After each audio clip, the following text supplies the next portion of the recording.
So we got a 2011 Chrysler 200 Model S. We're doing an inner tie rod. First thing you want to do is get this boot off. It's going to be a regular clamp right there. Then there's going to be a clamp in the back that you will put it's this clamp right here. You put a screwdriver in that head right there and then pop it loose.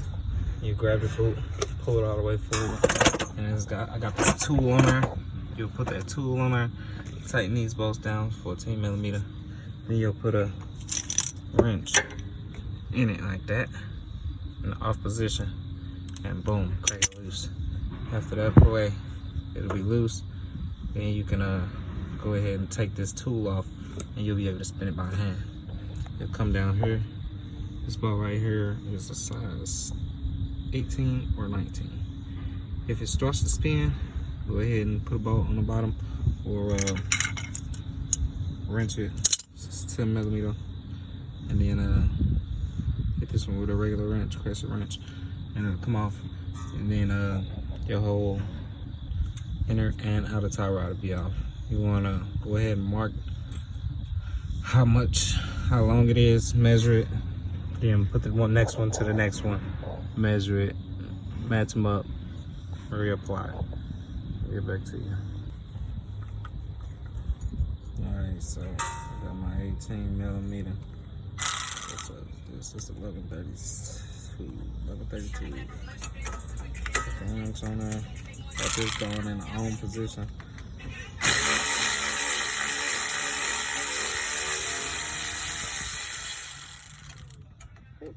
Cards right now. That's the bottom.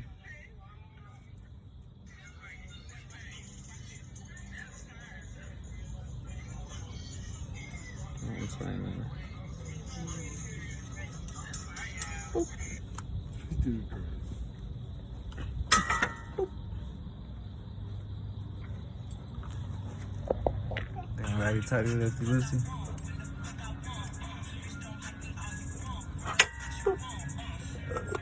Pull it off. Alright, so I got the part off. Boom. Boom. So the problem that I had was I could not disconnect the inner from the outer, but I didn't need that boot. So what I did was I just cut a little portion of it so that it could slide over this hump right here. So it's not a lot.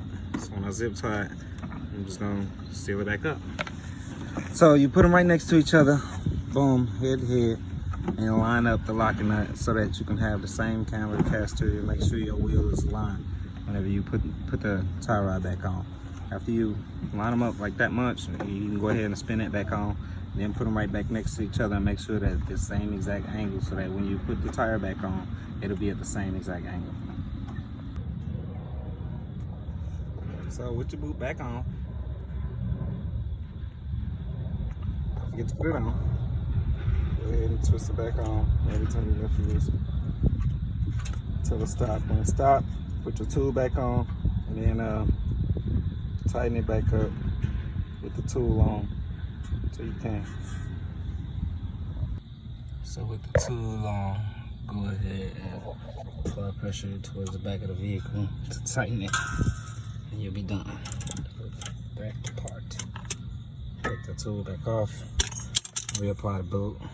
If you got clamps, use clamps. I'm just gonna go ahead and zip tie it all the way to the back of that. Boop. Then pivot the spindle, line it up, drop it in, screw your nut on the bottom.